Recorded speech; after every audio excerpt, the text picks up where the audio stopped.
good in this life, so still you need to be on it.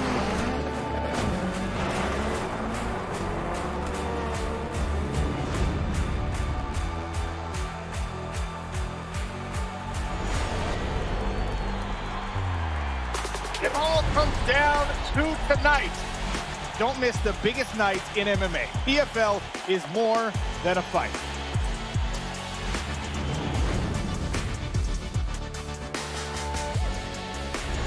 Catching up on any NFL game is easier than ever before. Looking to the end zone for the win! Oh my gosh, one of the great games you'll ever see.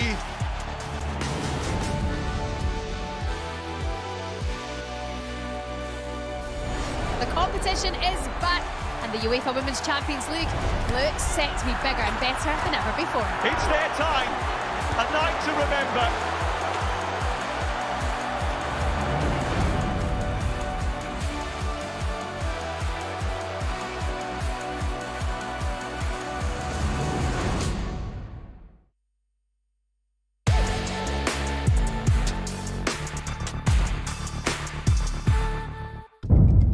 The following program is recommended for those 16 and over, as it contains sporting violence, possible bad language, and flashing imagery.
What is it like going back to an old club and scoring?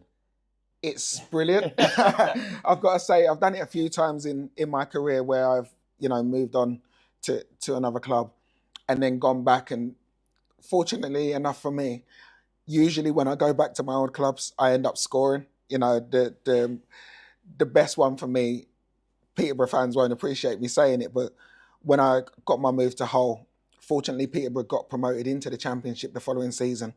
But then, I went back to London Road, scored the winner, win 1-0. It was a worldie goal as well. Check it out. For me, it was never too much of a problem. But listen, I'm sure that you'd have to ask the York fans what they think when Will Davies goes back there, scores 2. And if those goals end up being the goals that stop them from getting promotion, I'm sure they won't be too pleased.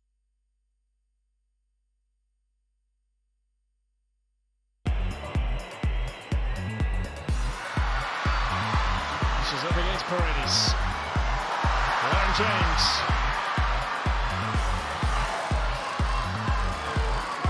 Carrillo is there as support. She knew exactly what Lauren James was wanting to do that. Well, the Spanish word for walls is Paredes, and that is exactly what Irene Paredes has been at full fitness. That's been given away. Lucy Bronze was the intended target, and Yomi's trying to get clear, and Katakoya's come for it. Had to be strong, the goalkeeper. Prashnikov's going for the spectacular, and taken down confidently by Irene Paredes. Danger? More danger. And options in the middle here, Irene! Good save. Not far off from Irene Paredes. I spoke to Ollie Hawkins when he was at Hemel, or about his time at Hemel. If I'm right, did he do a shot before a game? He did mad stuff, Ollie. Hawks did some listen, he was a you. I'll tell you where I found Hawks. This is a great story. I go watch Northwood on a Monday night against Slough. Right, and in Northwood, I don't know if you've been there, it's a couple of levels below us. We're in the conference south, it's a couple of levels below us. And I'm watching and I go, this kid comes on at half time and he starts peeling on the shoulder and they're hitting these doors, he's on it down. I'm going, who's this kid? So bang, straight in the book. I go watch him a few weeks later. I said, this kid's proper. He's got a real chance. And he could run, which was massive. So I bring him and I think he was getting 20 quid at Northwood and I give him 40 quid at Hemel a week. And that's how I signed Ollie Hawkins. And he did brilliant for me. And we sold him the tag and he went on and on and on. But he was a big character. He did mad stuff. He was funny.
Welcome to the final press conference for The Last Dance. A great night of championship boxing to be held this Saturday, February 8th, from Co-op Live in Manchester, England.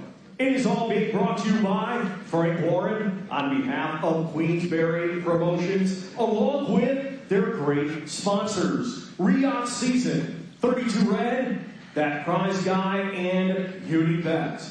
It will be shown live in the UK on TNT Sports and in other parts of the world on DAZN beginning at 6:30 p.m. UK time.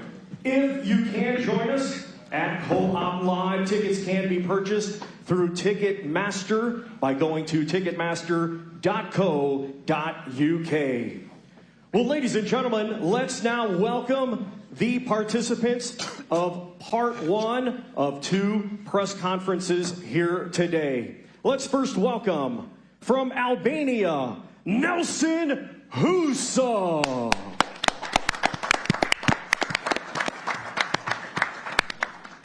From Swadland Coat, Derbyshire, Zach Parker.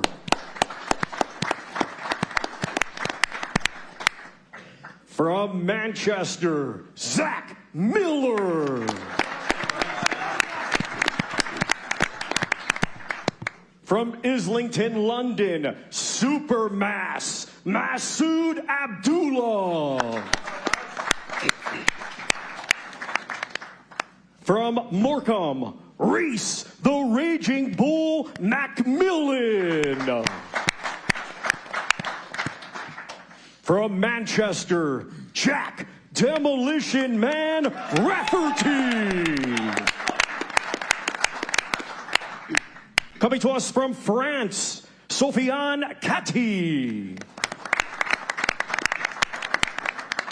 From Stoke-on-Trent, Nathan the Hitman Heaney.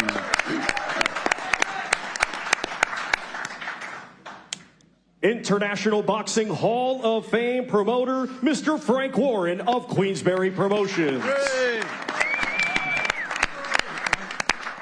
And now here is your host, Mr. Deb Sani.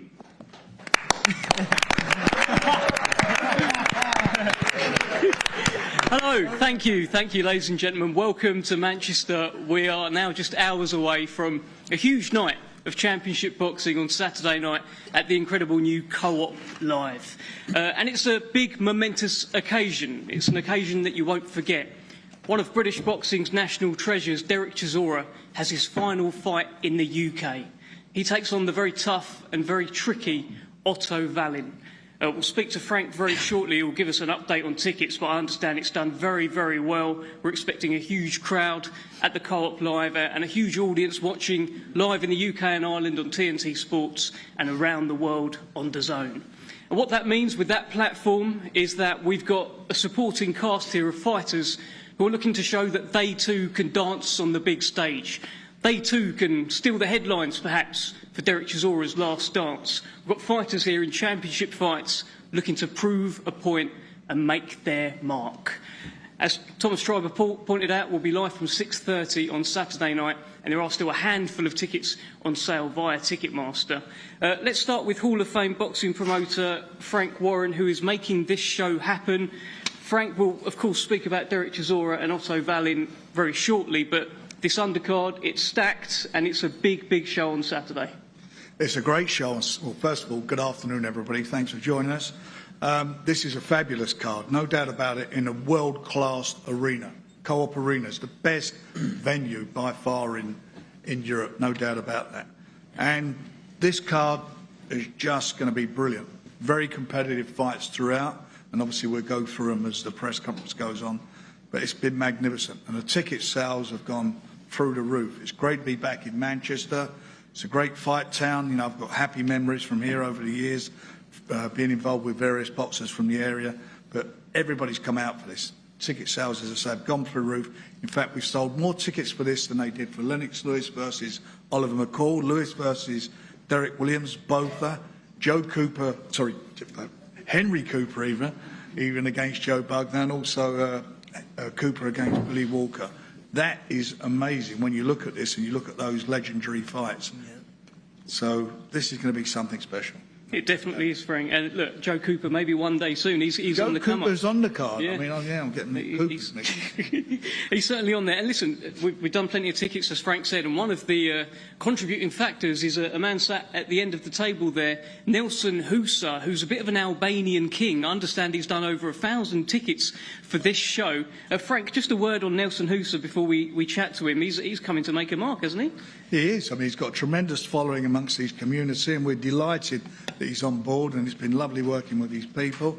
Really nice people to be working with, and he's out to make a name for himself. He wants to make his appeal bigger than his community, and he's got the platform to do it on Saturday. No doubt about that.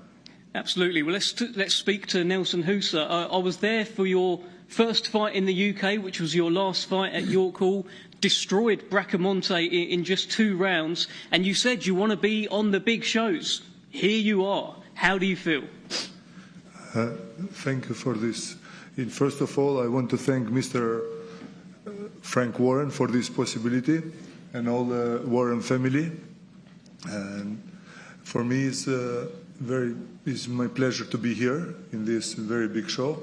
And I think, and also I want to thank all my supporters from all the world that come from USA, from all Europe, from Albania to come to support me. And I think and I hope we will do big things after this fight.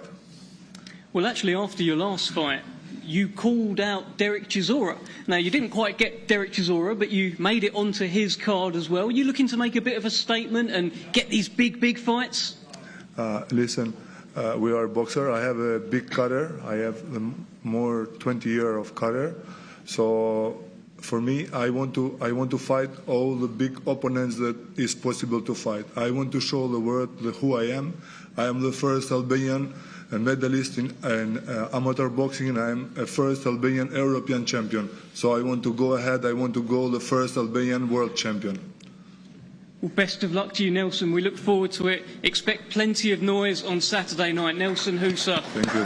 Back in the UK, and he's got some big plans. As has the next man that I'm going to speak to, Zach Parker.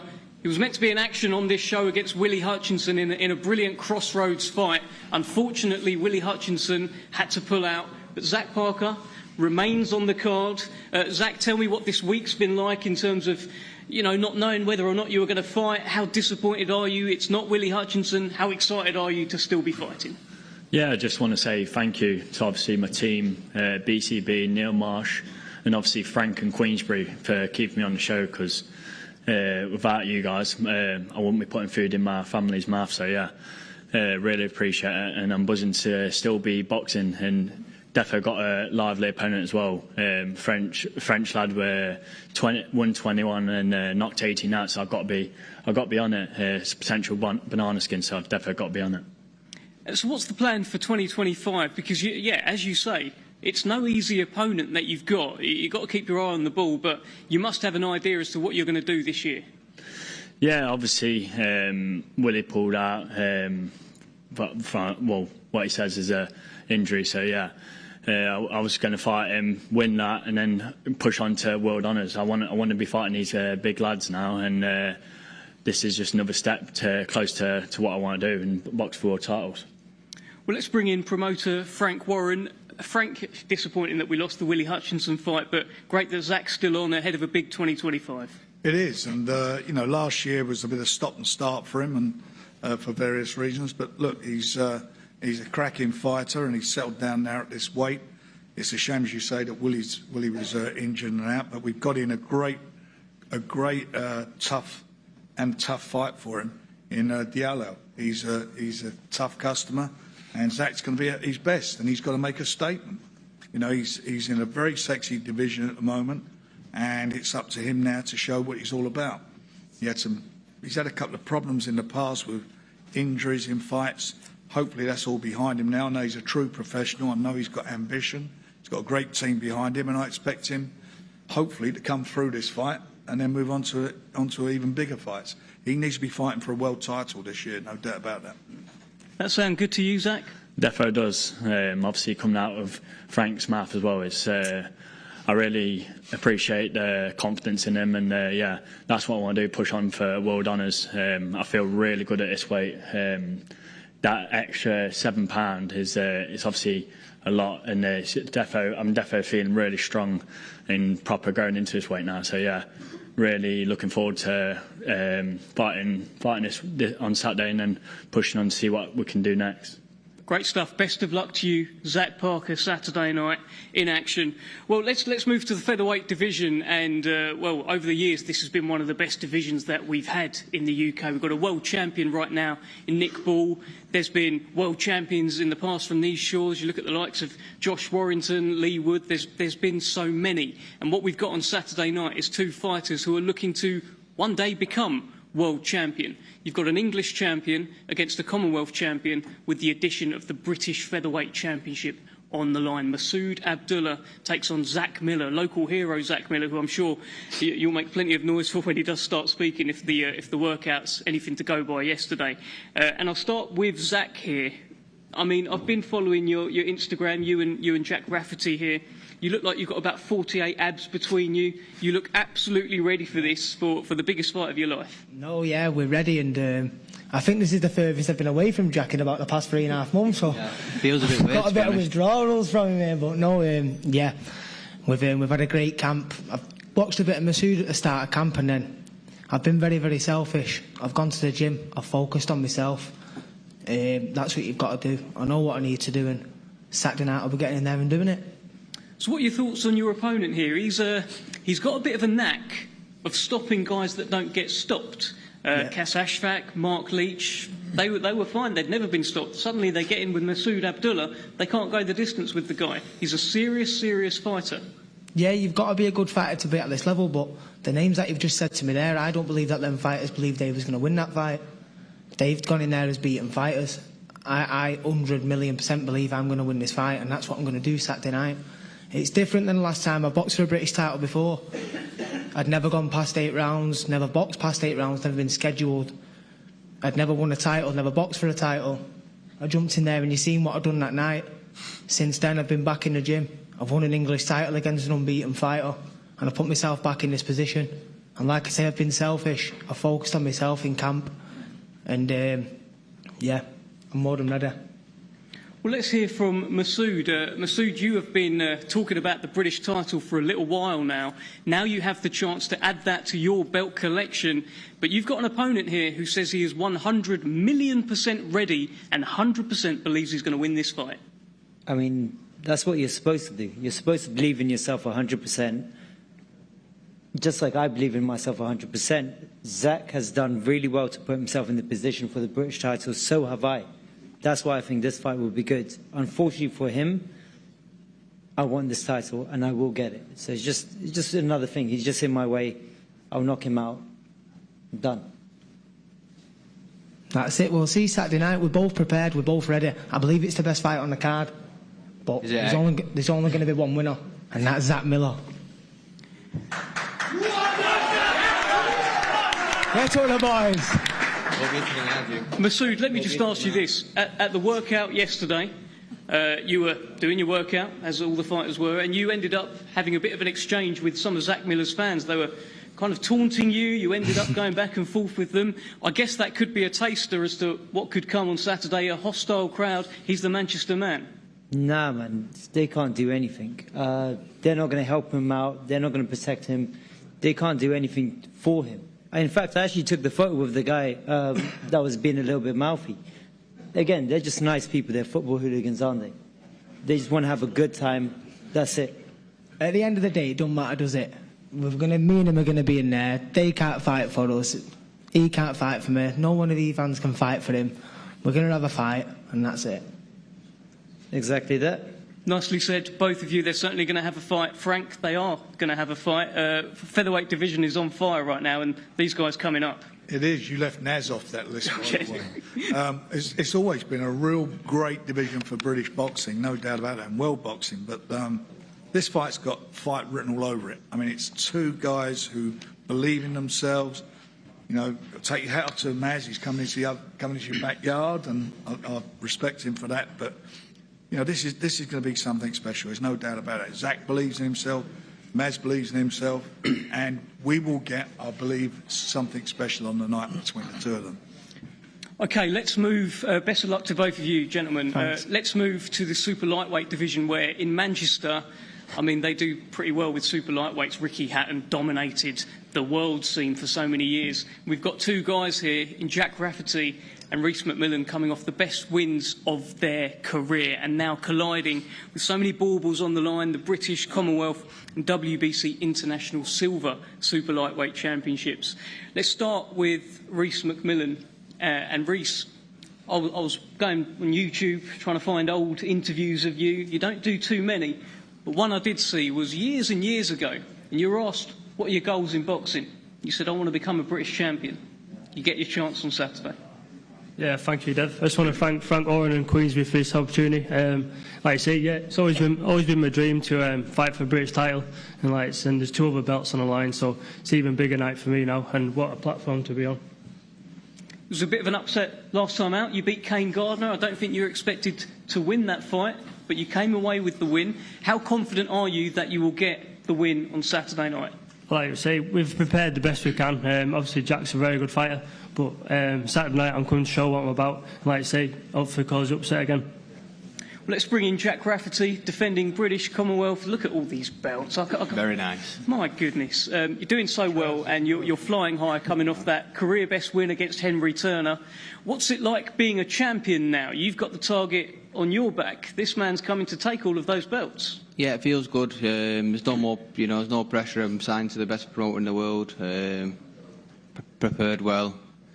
Yeah, Rhys is in the way of my future. What I want next, what I'm pushing on to. So the Saturday night, I'm ready for it.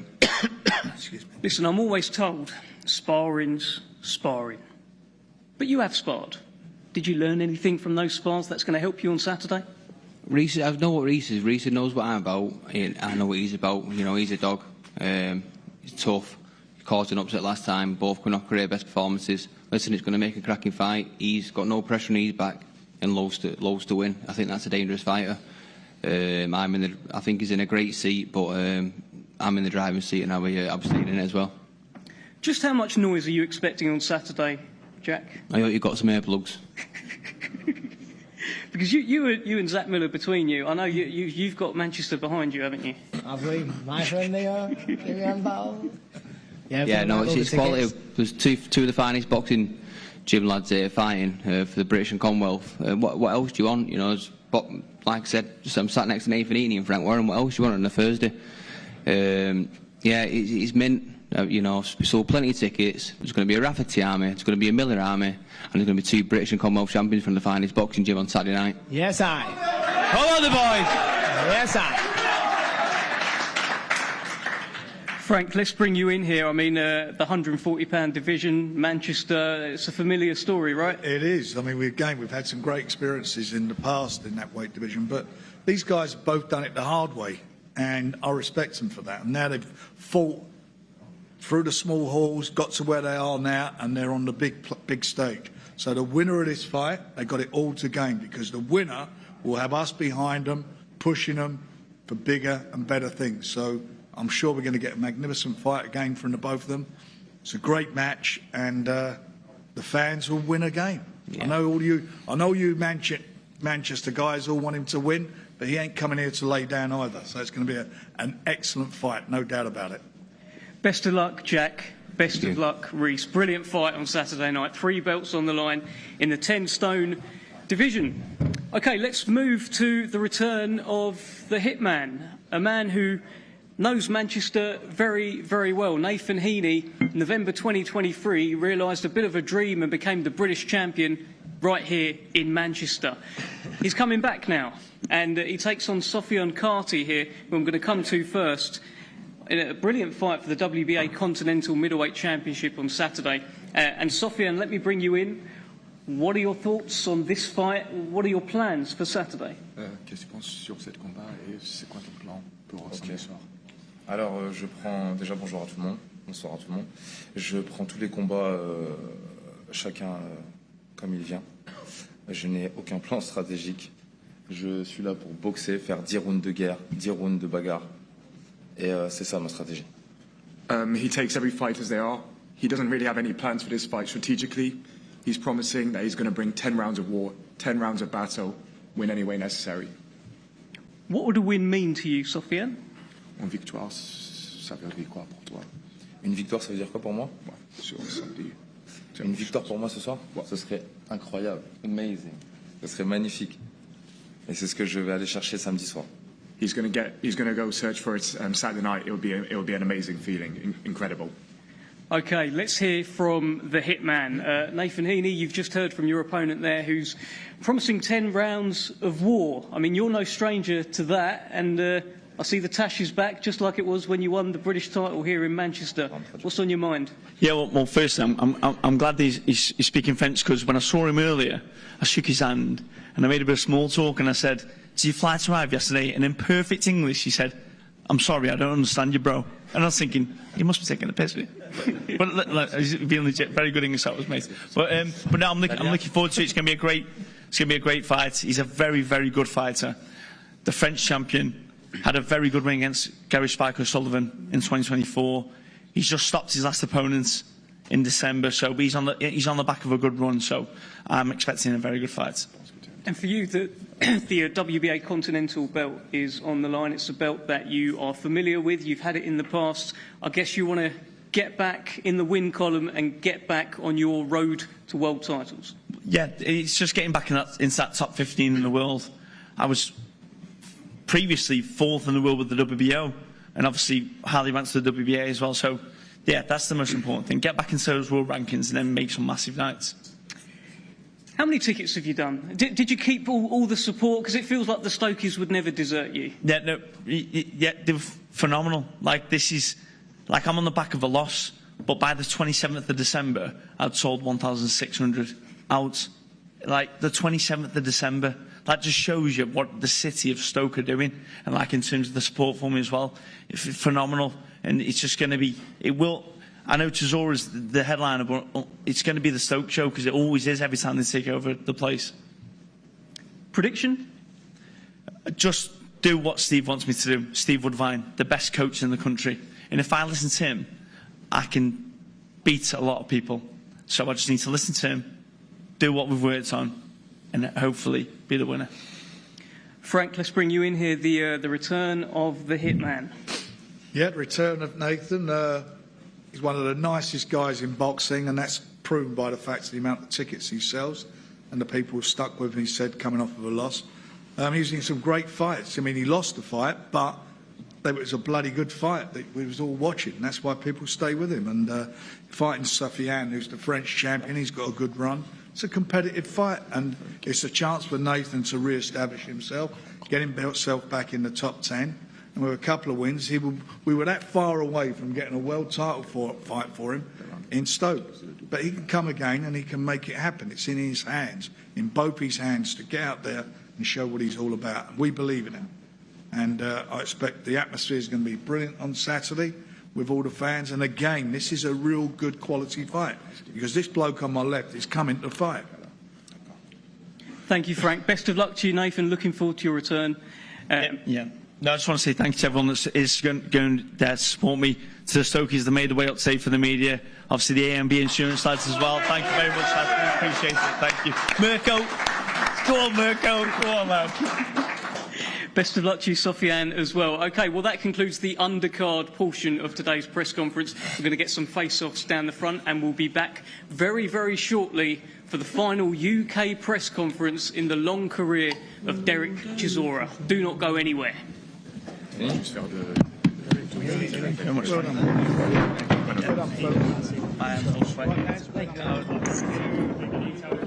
right, Zach.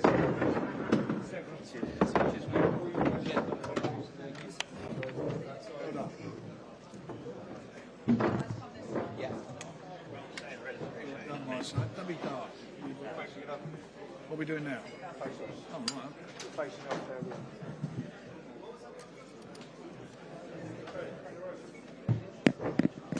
Let's go.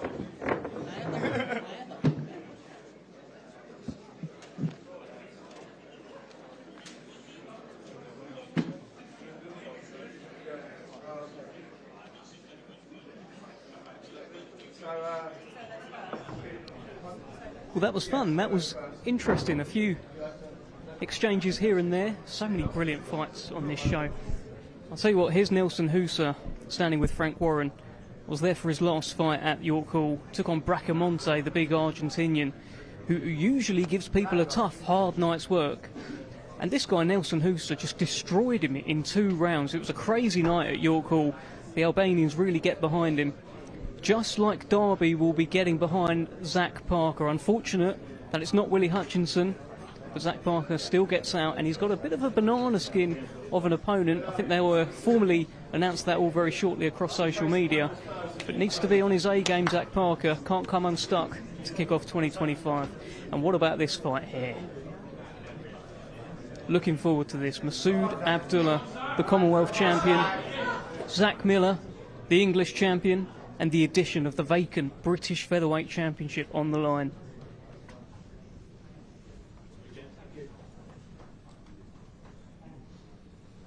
Not been an awful lot of needle between the fighters, but Zach Miller comes with plenty of fanfare and plenty of fans who are more than happy to goad Masood Abdullah and then maybe take a photo with him, as Masood alluded to at the press conference.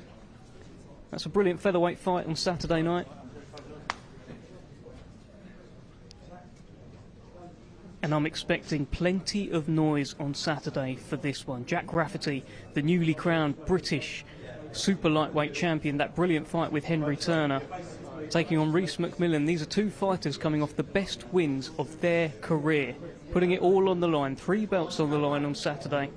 Jack Rafferty, Rhys McMillan.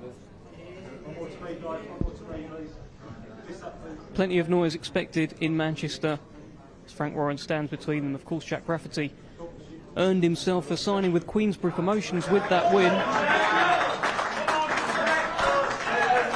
Plenty of support here for Jack Rafferty, a fight that we're very much looking forward to. Here's Sofiane Carty, who'll be taking on the returning Nathan Hitman Heaney on Saturday night. The first time in Heaney's career that he is bouncing back from a loss.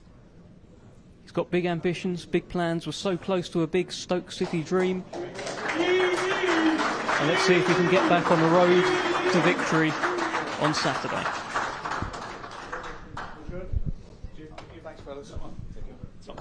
WBA Continental Middleweight Championship on the line Saturday night.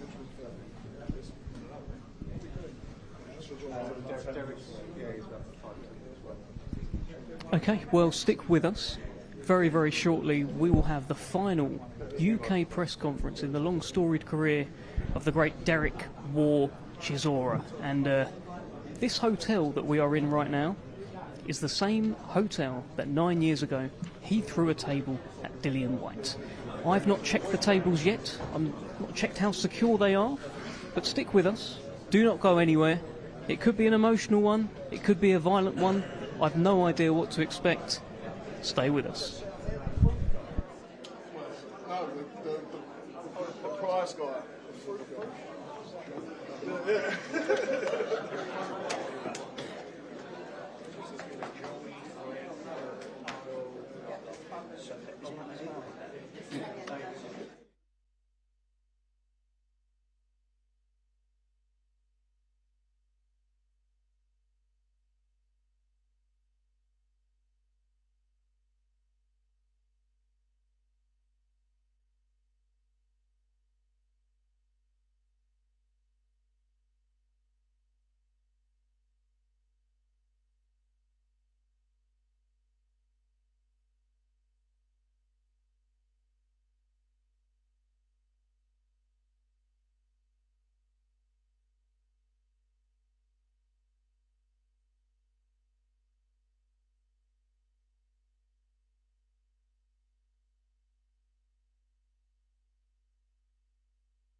Frank. Sorry.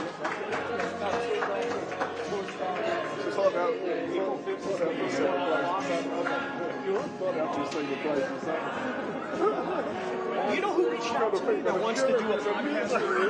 Al Bernstein. Yeah, he wants to get you on. So.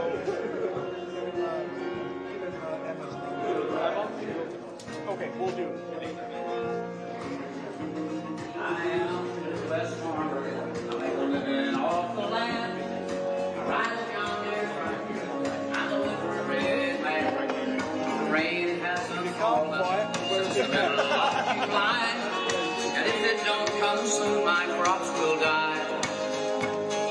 The bankman says he likes me, but there's nothing he can do. He tells me that he's coming, but the clouds are coming too. He ain't my friend. And I'll ride again. I'm an American Indian. My tribe is Cherokee. My forefathers loved this land. They left it here for me. The white man came with boats and trains and dirty factories. Poisoned my existence with his deed. Nature is our mother. We are sucklings at her breast. He who tries to beat her down will lose her to the rest. They'll never win.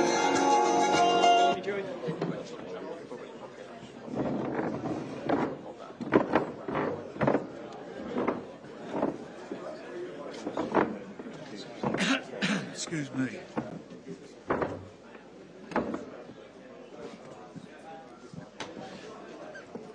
All good? He looks it's a real dude. I love it.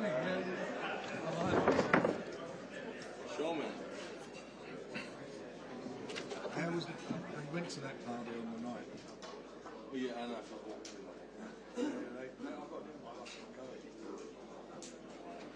Ladies and gentlemen, welcome to part 2 of our final press conference for The Last Dance, a great night of championship boxing to be held this Saturday, February 8th from Co-op Live in Manchester, England. It is all being brought to you by Frank Warren on behalf of Queensberry Promotions, along with their great sponsors, Riyadh Season, 32 Red, That Prize Guy, and Unibet. Well, ladies and gentlemen, our main event this Saturday, it is scheduled for 12 rounds, and it is a eliminator for the IBF Heavyweight World Championship. Let's now welcome the participants. First, coming to us from New York, USA, he is a native of Sundsvall, Sweden, and brings a professional record consisting of 27 wins, 2 defeats, 15 of those 27 wins coming by way of knockout. Here is the former EBU European and WBA Continental Heavyweight Champion, Otto Wallin.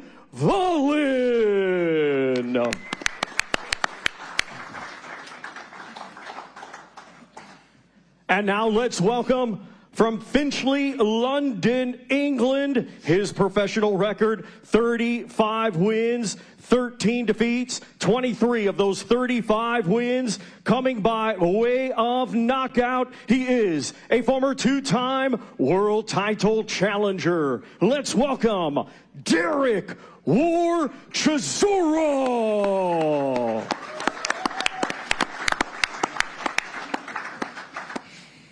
And joined by Otto Wallin is his trainer and former 2-weight world champion, Joey Gamache. We also welcome, joined by Derek Chisora, International Boxing Hall of Fame promoter, Mr. Frank Warren of Queensberry Promotions. And now here is your host, Mr. DAZN. Thank you, Thomas Treiber. Let's get a round of applause for Thomas Treiber.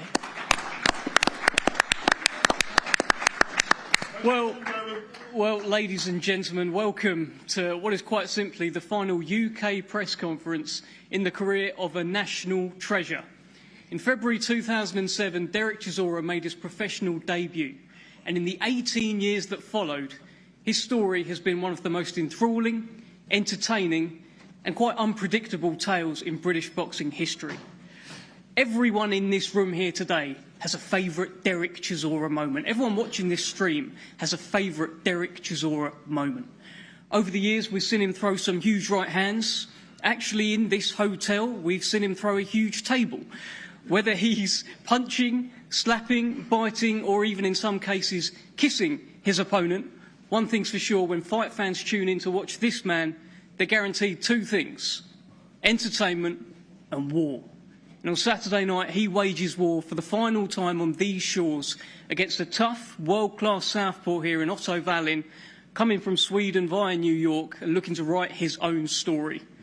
Ladies and gentlemen, on Saturday night from the Co-op live in the UK and Ireland on TNT Sports and around the world on DAZN, we proudly bring you The Last Dance, Derek Chisora's final fight in the UK. OK, let's speak to Hall of Fame boxing promoter Frank Warren and those 18 years. I'm sure they've flown by, right? But what a moment in time right now. Sat here with Derek just like you were all those years ago. Yeah, 18 years ago. It's 18 years ago this month. He made his debut with me, and we've had an off and on relationship over that period of time. Had some good times together, some good fights he's been involved in. I mean, most of the fights that Derek's had have been good fights. That's what you get from him. He's fight all the way through. You know, when he's on the card, you're going to get value for money. There's no doubt about that. And this, for me, is quite poignant that we're here now, 49th fight, the last fight in the UK. That is with Queensbury, with myself, and I'm really looking forward to it. I'm looking forward to Saturday night. I'm looking forward to seeing Derek in action. He's in with a real tough competitor in Otto. He's only got 2 losses. And the 2 losses were to 2 former world champions in Tyson and AJ. He won his last fight, was it for a KO in the first round, I think. And Joey's a 2-time world champion and a really good trainer. So again, as I said about these fights earlier on, this is a good fight. This is a really great fight card. There's no doubt about it. And with Derek, it's going to be something special. And as I mentioned in the press conferences before with the undercard, we've sold more tickets for this than some real big iconic fights that have taken place between heavyweights in the UK. That's the appeal of Derek. That's what he's done over the years. He's built this following up, and the fans come out to see him, and they're coming out to see The Last Dance. And this is a big, big moment in time for him to come through this fight. He needs to win it. He'll want to win it, no doubt about that. And it takes him on then, hopefully, to his 50th fight. And I'll make sure that's his last one. Is that a deal? Yeah. Good. So that's where we want to get to. He wants to get to the 50. I was the one who said a few years ago he should have retired, and I've been proven wrong. He proved me wrong, and I suppose in some ways I'm delighted that we're here now, and he's still doing it and still doing the business. And there's another couple of things about this fight now. It's an eliminator, final eliminator for the IBF title. So we've got that tagged to it. So this is great. This is just brilliant. And he beat me for a spinning a coin last week. He done me, so you better do the business. Yeah? Yes, sir. All right.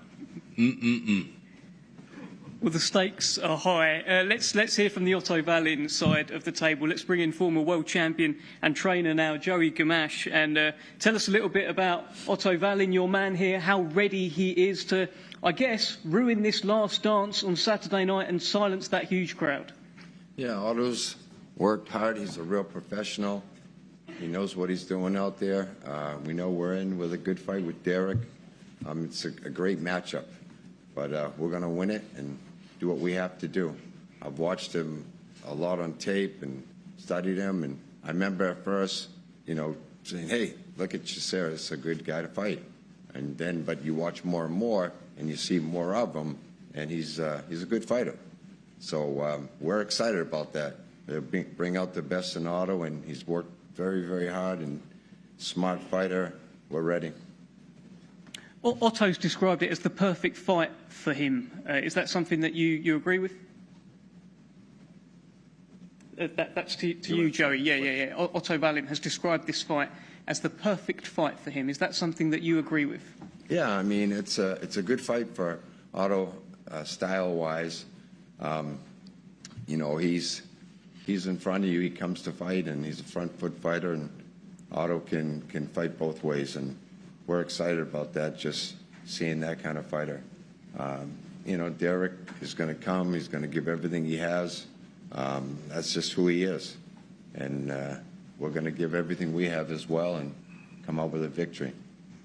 OK, well, let's hear from Otto Wallin. Now, Otto, at the launch press conference, you talked about how you know that you're going to go in the lion's den, but you're ready for it. Well, in 48 hours' time, that lion here is a proud British lion in Derek Chisora. That den is the glorious new Co-op Live. How are you feeling so close to fight night? Yeah, I just want to thank Frank and Queensberry for having me. This is a great opportunity, so I'm really appreciative of it. And it feels good. I mean, I've been on the road before. I'm expecting a tough crowd, but I think it's going to be a good time. I'm ready for this fight, and I have some Swedish people coming also, some Vikings. So I think it would be a good atmosphere, and I'm looking forward to it.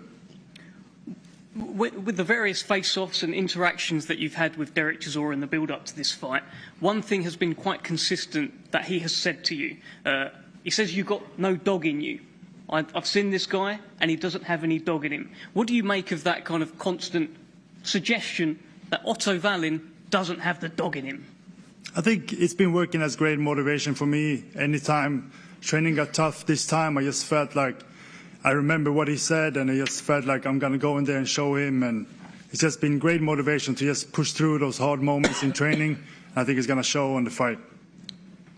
OK, let's bring in Derek Chisora. Derek, I'm just keen to know what's going on in your head. You look the part. This is the last one in the UK. Yeah, old man in black. Yeah, you know, shout out to Nigel for Reform Party. Let's get United Kingdom back.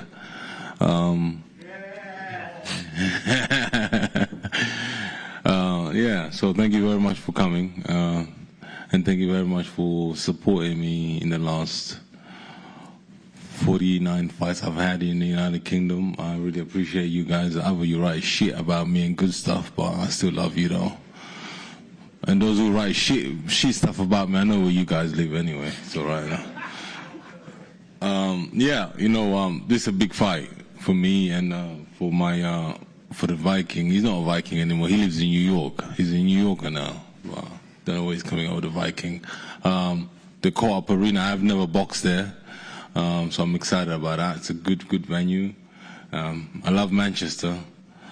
And I'm buzzing for this fight. You know, it's going to be one exciting fight, I'll tell you that now. Do not sit down, because we're gonna drown this guy.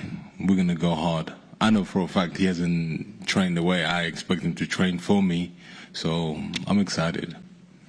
You know, we're gonna push it. We're not gonna even start. As I said before, I just want to fight. Is that your phone, mate? Hey, mate. Davis. Hey, mate. Is that your phone? Yeah, I'm trying to work here, and I'm trying to work here. Do I come to your workplace and make noise while you're working? No, I'm just asking you. I'm trying to work here. I'm trying to sell a fight, and you're busy taking phone calls. Are you serious? Huh? Stand up, please, stand up. The disrespect you have, boo. Are you serious? Boo.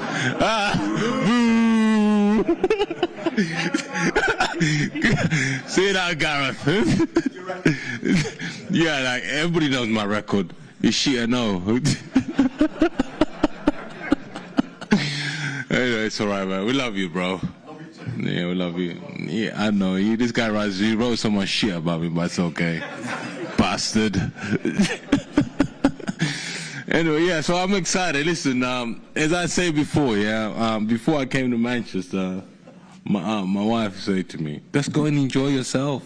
Don't worry about anything. Let's enjoy yourself. It's the week you just enjoy everything about it." And I've been trying to enjoy it because at the same time it's very emotional because I love this game so much. I love the ups and downs of it, the losing, the enjoyment, everything about it. I love it, So it's quite, it's difficult to leave boxing if you're not told to leave it. So I was told to leave it at 50 fights, so I have to leave it at 50 fights. But if it was up to me, I'd have gone 100.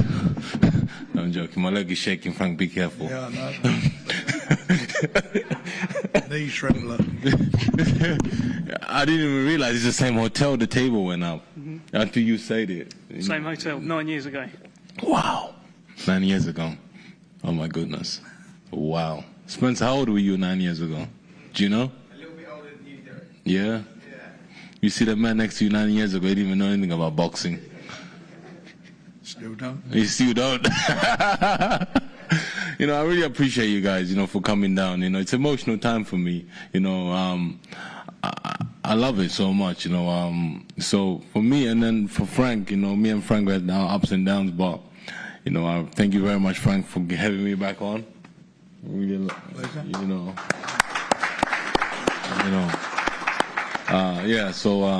going to be a pleasure. It's going to be a pleasure in Manchester, the whole build-up to from today, from tomorrow, and on Saturday. So all I'm saying is worth money spent on this fight if you bought tickets. And if you're trying to get tickets for free, you're a bum. I know a lot of them. You know a lot of them.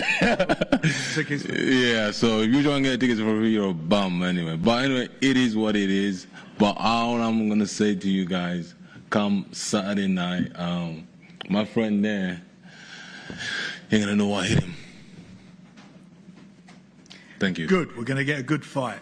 Let me just ask you this, Derek. Let's get a round of applause, by the way. That was a brilliant. You've done so many of these press conferences over the years. You've looked across the table. You've seen the likes of Klitschko, Hay, White, all these guys, Usyk. When you look across the table and you see Otto Wallin there, what are you looking at, in your opinion? What do you see here?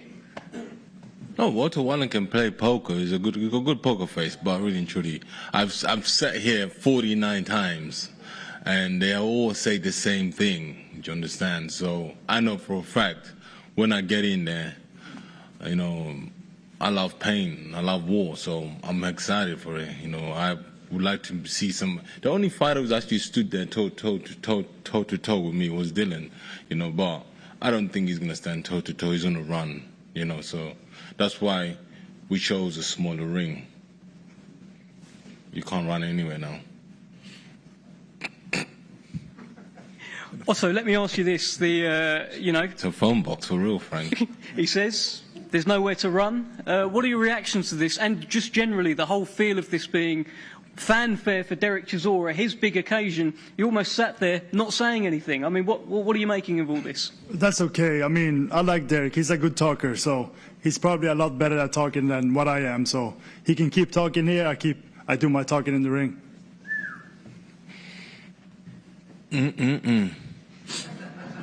Delicious. Do you feel like all the pressure's on Derek Saturday?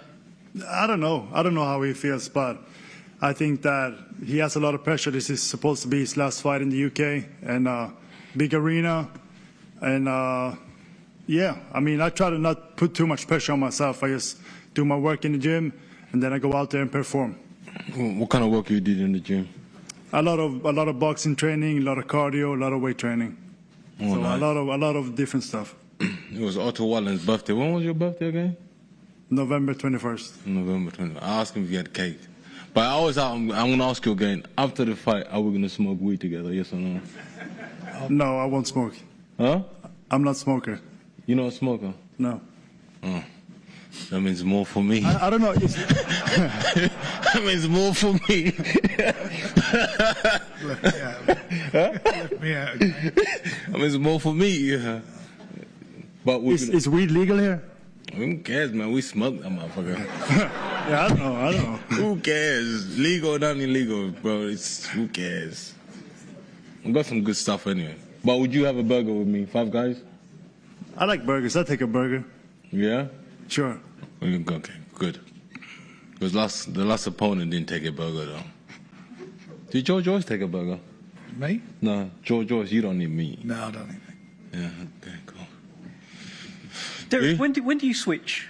When does this go to violence? Yesterday we spoke at the workout and you said, I'll put my violent mode on soon. When does that happen? Nah, not yet. Not yet. I don't want to scare him away yet.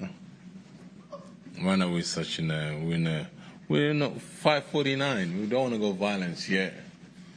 I don't want to pay no fines. I know Robert Smith is watching this right now, just waiting for me to say some shit. But fuck, I'm not saying nothing. Don't want to get into trouble. He's probably driving a Rolls Royce right now, Robert Smith, with all the money I paid him.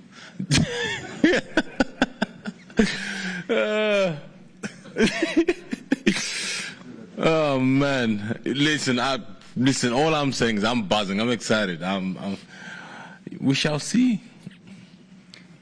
You've made it pretty clear you're going to fight him. This isn't a boxing match. This is a fight on Saturday. Is that he's going to run. He's going to run. Otto, you're not going to run. We'll see on Saturday. We see on Saturday. What do you think, fellas and ladies? Put your hands up if you think he's going to run. Put your hands up. Front seat, are you not going to put your hands up?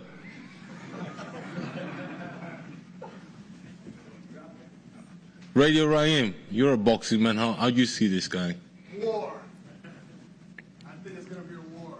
Wallin's coming, you're coming. I think we're both going to get a great fight. Do you think Wallin is coming? I do.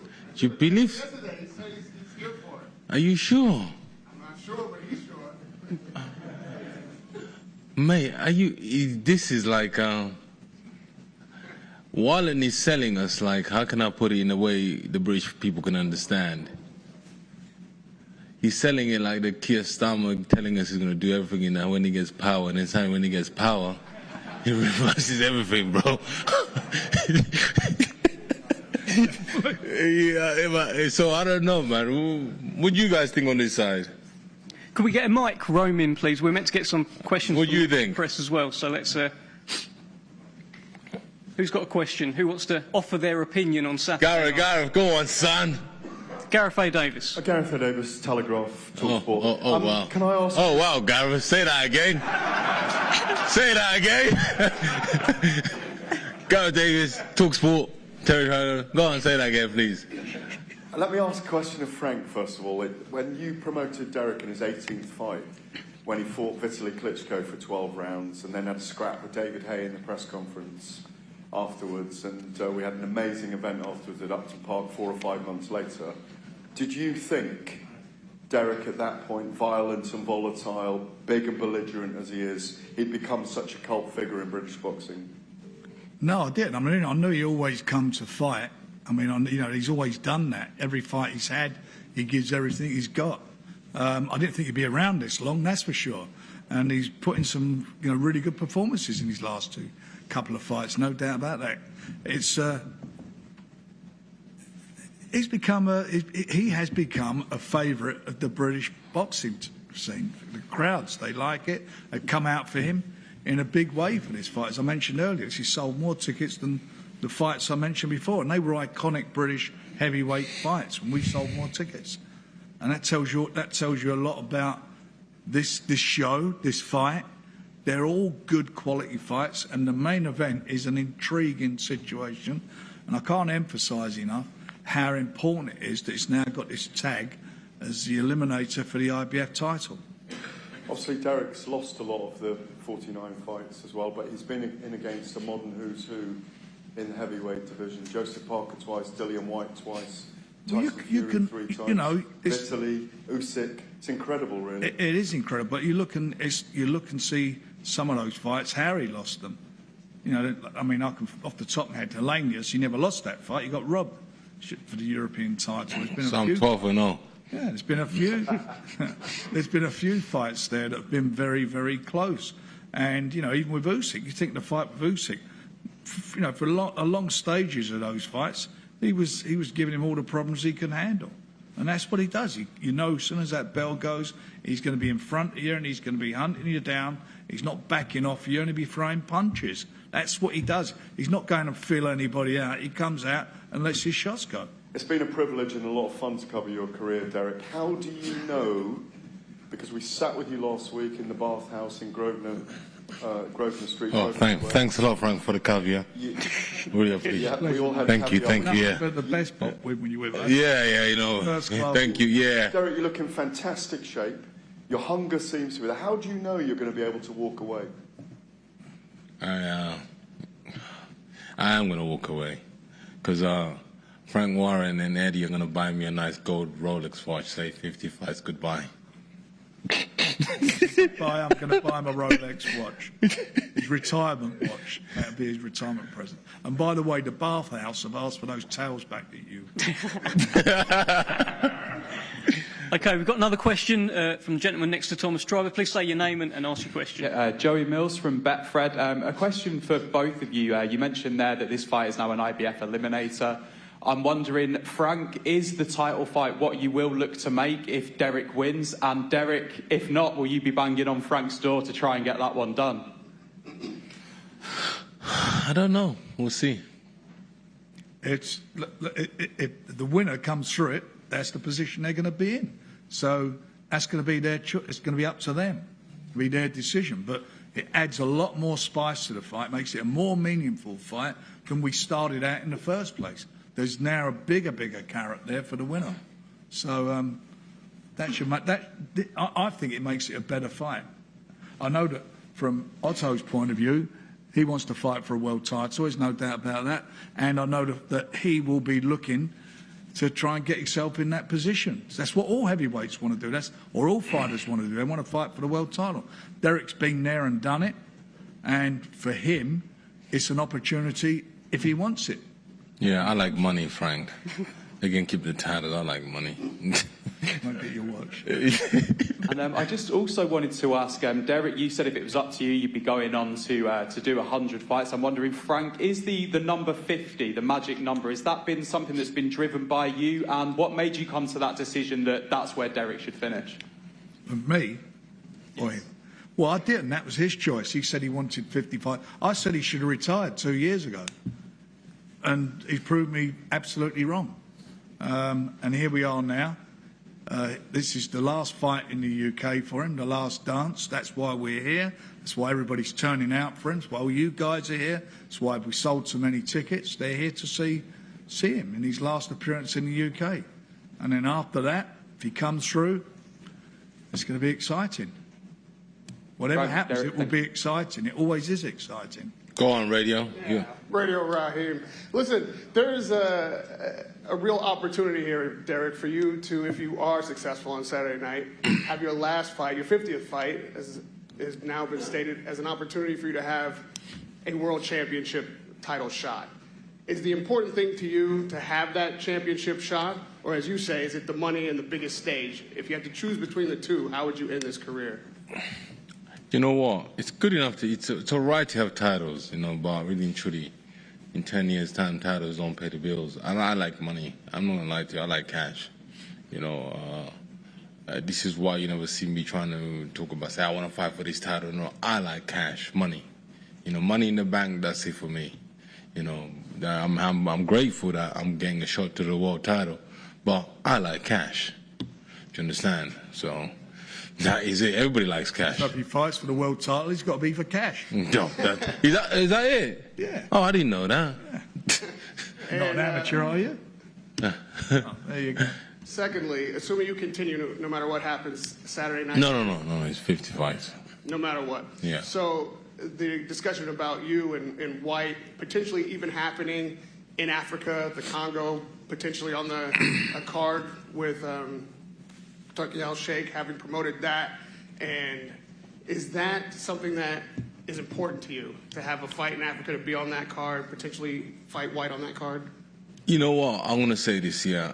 For me to go to Congo right now, I can't, because I think you both know what's happening in Congo right now. It's happening in Congo for the last 40 years, you know. There's always war going on. There's always somebody trying to take something, you know. So it's difficult to actually go and set a big fight there and fight there. So for me right now, even down south, Africa, in places like that, there's problems, you know, there's politics happening. But if there's no politics in Africa, I think boxing would be gone to Africa 2 years ago, 4 years ago.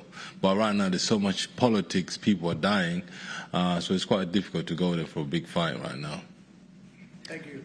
Please give us your name and publication. I'm Shamiso Payne. I'm a part of my own publication. Derek, question for you. You are one of the most iconic boxers in Britain. You're one of the most iconic British boxers ever.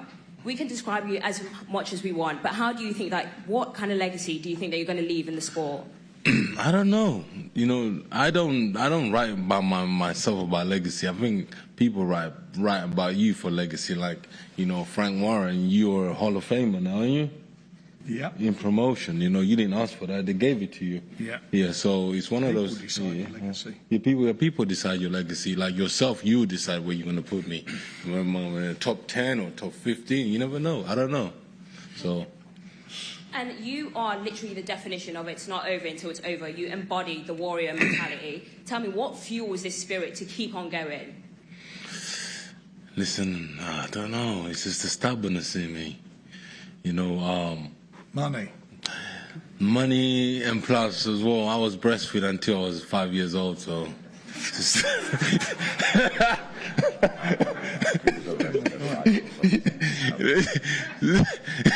Tell me what you spun me for this week and done. No, we're not gonna say about that. Yeah, it was me and Frank. We spent because Frank has never lost a coin toss before. Every time I'm always hearing about Frank losing always winning a coin toss. So the other day, KD and I had a meeting with Frank, and then we're flipping for actually more money, and it was big zeros, big numbers on it. So if I have lost, I'd have lost big money, but I won big money. So. That was nice. That was very, very delicious. KD was shaking. KD was shaking, but I had faith in myself. But legacy, we'll come back on legacy. I don't know. Where do you want to put me? Yeah. Top 10, definitely. Thank you very much. Hall of Fame. Pardon? Hall of Fame. Hall of Fame. Yeah. You know, guys, I was going to ask you a question. Do you remember? Do you remember when the whole thing happened with David Hay? Yeah. What did you write on our column? I can't remember. You can't remember. Can you pull it up, please? The column of Gareth Davies when he wrote about me and David Hay. Please pull it up. Yeah, I want to put you on the spot today. Now you put him on the spot. What did you write? Yeah, what did he say? You got it? I can't hear. Get the microphone. Disgraceful Derek Chisora. Yeah. And what did you put my name on it? Yeah, you see this? You came around. You changed. You changed. And you came around. Frank, do you think, with a serious question, with Derek, I know he's never been a world champion, but he's got world champion attitudes, and he's been, like say, a cult figure in British boxing. Do you think he should be in the Hall of Fame eventually? Yeah, again, that will be determined by the people who elected for the Hall of Fame. And as you quite rightly just said, he's never been in a boring fight, ever. Gives everything he's got in a fight. And if he gets beat, he comes out leaving nothing in the ring. He leaves everything in the ring. Still beat you in that snowball fight in Munich, though. Oh, did you? Did you now? Yeah, Munich was a good time. Any questions? Any questions for Otto Wallin as well? We've got a fight on Saturday night, and Otto's not said anything for a little while. Any questions for Otto ahead of Saturday? Otto, so what song are you going to use to walk in? We see on Saturday.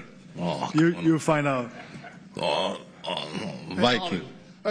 With all this conversation, everyone's directing their questions at Derek. It seems like it's just a coronation for him to finish his career. Are you sat there feeling a little disrespected, a little ignored by the press and the build-up to this fight? I don't care. I mean, I'm in Manchester in England, so this is his home, so... I live in North London, in Hampstead Garden suburb. Okay, my bad. I don't really care about that. I'm just happy that I can show everyone that I'm the better fighter, and the fight is only 2 days away. There's a potential for you to have a title shot if you win on Saturday night. How important is that to you? And will you wait on that if you're successful, not take any other fights and try to wait to get that IBF title shot? Yeah, first I just got to get through this fight, get the win here, and then we move on, see the options. But I think that is very important for me. I want to be a world champion. Sweden hasn't had a heavyweight world champion since 1959 with Ingemar Johansson, so it's time for the second one, and I'm doing everything I can to become that person. Okay, Otto, what is your prediction for Saturday night? I'll ask Derek the same before we wrap up. I'm going to win the fight, by all means necessary. Derek, final word to yourself. I'm going to stop him. I'm going to stop you.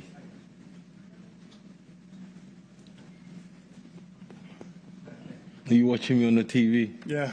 Huh? I know. No, I'm being honest. I'm gonna stop him. I believe that you're gonna have to hit me like a truck for me to stop coming. But over that, boy, delicious. I don't care. I am coming. Yeah, I know for a fact your coach has watched me fight, but he hasn't trained you to prevent me to get to where I need to get to. And where I need to get to is to you, and I will get to you either way, and I will get to you. So I'm not bothered, but when I get in the ring, I will come and find you and hit you wherever I want to hit you. You'll see. All right, looking forward to it. The fight is only 2 days away. No, don't worry about that, man. Thank you very much. I really appreciate it. Should I wrap you up? Yes. Thank you very much to the press that asked the questions. And thank you, Derek Chisora. We're going to get a face-off down the front here. Don't go anywhere.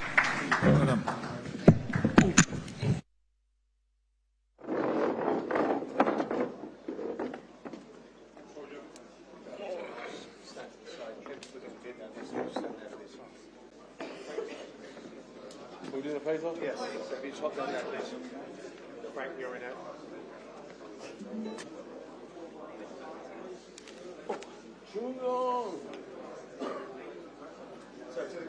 Hall of Fame boxing promoter Frank Warren, and Frank, that was fun.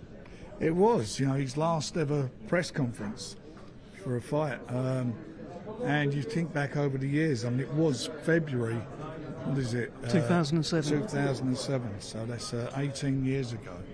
And it's amazing where all those years have gone, but and he's been a magnificent warrior for British boxing. We've had some seriously entertaining moments. I've had some frustrating moments with him. I've had my ups and downs, but I think it's quite fitting that his last fight is with Queensberry herself here, and excuse me. This is a good fight, a very good fight. Otto and Wallin's not just showing up. No. And they got the spice and that massive carrot now dangled before him for an eliminator for the IBF title.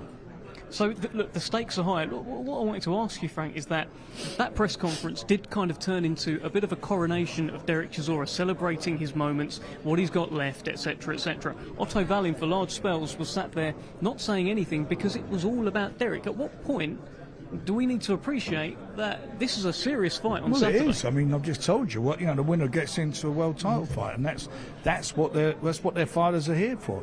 And he definitely wants that. Otto, he's going to grasp this opportunity literally with both of his hands. Joey Gamache is a two-time world champion, his trainer. They fancy the job, and it will be a hard fight. It's not going to be no easy job, that's for sure. And Derek's style is what it is. He's going to go out there, he's going to hunt him down, he's going to be throwing his punches.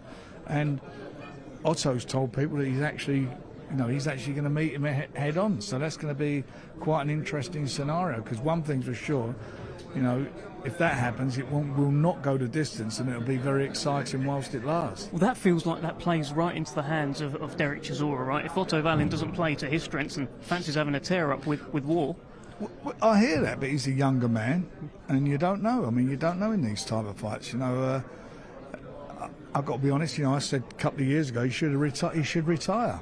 He's proven me wrong, but eventually it does catch up with you. There's no doubt about that in boxing. And but he's up for it, Derek. He's trained very hard. I know he's trained very hard for this. He believes in himself, and he believes it's his destiny to go on and have 50 fights. And he only gets to the 50th fight, providing he wins this one. How important is it that he doesn't get lost in the emotion of the occasion? He's talked about even perhaps shedding a tear whilst he's in the ring before actually having the fight. That's a lot. Listen, he'll be shedding a tear if he gets beaten. And so he's got to just forget about that and focus on what it is. I mean, don't worry about 50 fights. Worry about this 49th fight, because it's the most important fight of his career. And what about this? This carrot that's now been dangled. Fantastic news about it being an IBF eliminator. Derek Chisora's last 2 fights could be of extreme significance in his career. Yeah, what a way to go out. I mean, what a way to go out. If you're going to go, that's the way to do it. And you go out at the top. So, and that's what he'll want to do. You know, he's you know, everybody knows who he is in British boxing. He's been a fixture, hasn't he, for the last 18 years on the scene. And he's fought at every level. He's fought everybody who's out there. I can't think of too many people he's not fought. And with Otto, he's up to two losses are against 2 world champions. Yeah. 2 of the best of this era. Yeah, in Tyson and AJ. So that's no disgrace. The rest he's won. I think what's he had, about 27, 28 fights. This is fight 31 for 31. Yeah, so there you go. So he's a very experienced fighter. This is going to be it will be an emotional fight for Derek, and it's going to be a tough fight for Derek. It's not going to be easy for him. Will it be an emotional fight for you, Frank? Obviously, you're not throwing any punches. Thankfully, you're not taking any. But this is 18 years. Yeah, I mean, I'd like to see him get to the 50 fight. I mean, I'd like to see him come through, win that, and I'd like to see him go out with a bang. And as he said up there, you know, he's, and I said it to him, this will be your lot, won't it, 50? And he said yes, and I hope he sticks to that. I think he might be running for Mayor of London when he were the old Reform Party. He's certainly got his views. He's certainly got his views. What's over the years? What's been to put you on the spot a bit, Frank? What's been your standout Derek Chisora moment? There's been so many of them because he's been so controversial. I think probably the one, the Klitschko scenario, because there was so much stuff going on behind the scenes, unfairly towards him, and that's why I got so angry and annoyed about it at the time. You know, he'd done some silly things, but what was going on behind the scenes wasn't right. And he gave Klitschko at that time the toughest fight he had in 10 years since he fought against Lennox Lewis. I mean, he gave him a real tough fight. So much so, he was on top in the last round of that fight. And then, obviously, the press conference afterwards, it was off at all meetings with him and David Hay, which turned out to be yet another big moment in his career.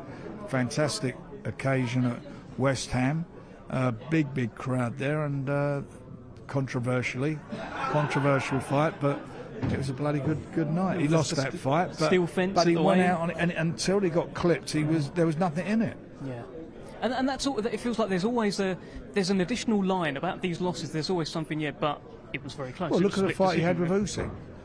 He was in that fight. I mean, he was in that fight until Usyk, like, was it about the 10th round or whatever it was? Until he got back in control of the fight. But he gave Usyk a lot of problems.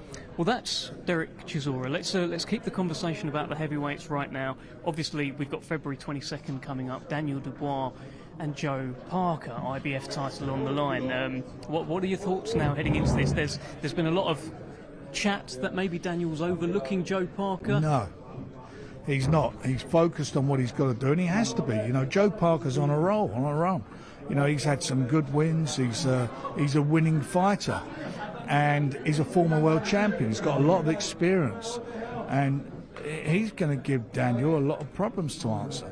I think Daniel can deal with it, but it won't. Again, on paper, it's not easy, and Daniel is, again, like Joe's, on a real good roll. His last 3 fights, he's gone in as underdogs in all those fights and won all the fights by knockout.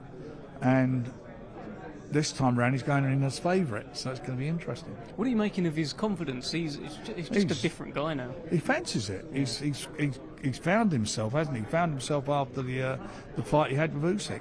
You know, and I know I don't want to get into all that controversy of what happened in the fight, but after that fight, we spoke about the fight with him, his dad, and trainer, and Don, and it's a fight that he lost that fight in his head, and his mental attitude has changed as everybody is plain to see in his last 3 fights. Matured, confident. He's matured, yeah. And he, you know, and it's a bit like Derek in some ways, you know, because you have a loss on your record. It's not the end of the world. You've got it's what you learn from it, and where you come through. I mean, obviously they're a different age group. He's only 27, Daniel, and he's a young 27, you know. And Derek's coming. Derek is, you know, let's face it, he's coming to the end of his career, and he'll want to go out on a high. You forget how young Daniel Dubois is. Remarkable that he's 27. Yeah. Let me keep you on a couple more things in the heavyweight division. Tyson Fury. What can you tell us? Obviously, look, he said that he's retired. I assume that you've spoken a few times since. I can't imagine What can you're I trying tell you? He's retired. Yeah. Look, but I can't imagine you're trying to bring him back. But what are those conversations like? How is he? Well, I'm not trying to bring him back. I've not even discussed it with him. He's retired, and that's it. If he ever decided, and that's a big if, that'd be his decision to make with his family. I'm certainly would in no way try to encourage him doing that. He's been a magnificent servant for British boxing, one of the 2 best heavyweights of the 21st century. Done it at every level, won world titles in other guys' backyards against, you know, good quality fighters. One fighter, the best of his generation in Klitschko. You know, he's done everything that's been asked of him, and he's had a hard career in some respects. Some of the things self-inflicted, and when you look where, you know, when the sort of first time round after he won the world title, you know, the problems that he had, the depths of despair, the boozing, the messing about with stuff he shouldn't mess about with. You look at all that and those terrible suicidal thoughts that weren't far off of. I mean, that in itself is a mountain to climb, and he did that, and he showed what he's all about, his courage, and obviously with the support of his family, and he come through that, and obviously went on to through boxing, which I think was his saviour at the time, which gave him some focus, went on to win and regain the world title. He's been a magnificent servant for British boxing, and he's just got to enjoy himself now. Enjoy himself. He had a tough year last year. Two world title fights. Training camps. Three training camps. The cut eye. All those things takes a lot out of you. And when you're in training camp, you're not with your family. You're not seeing your kids grow up. He's got 7 kids. You're not seeing them grow up. You're missing chunks of their life. And he's with them now, and he's enjoying himself, and God bless him. Some things are bigger than boxing, huh?